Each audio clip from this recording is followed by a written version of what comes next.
Down to earth, जहाँ सारे experiments कामयाब होने के बाद जाएंगे। वो नीला है। वो आसमान है। आसमान।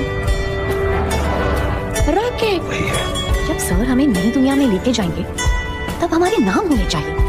मतलब 89Q12 ये भी कोई नाम हुआ। मैंने सोचा मैं अपना नाम रखूंगी लाइला। लाइला बहुत ही प्यारा नाम है। Thank you. मैं अपना नाम रखूंगा टिप्स। मैं नाम हूँ ना फ्लोर, क्योंकि मैं हूँ ना इधर फ्लोर पे। और तुम्हारा नाम दो। एक दिन मैं उड़ने वाली कमाल की मशीनें बनाऊंगा और मैं और मेरे दोस्त उसमें उड़ जाएंगे उस खूबसूरत नीले आसमान के पार। लाइला और टिप्स और मैं रॉकेट।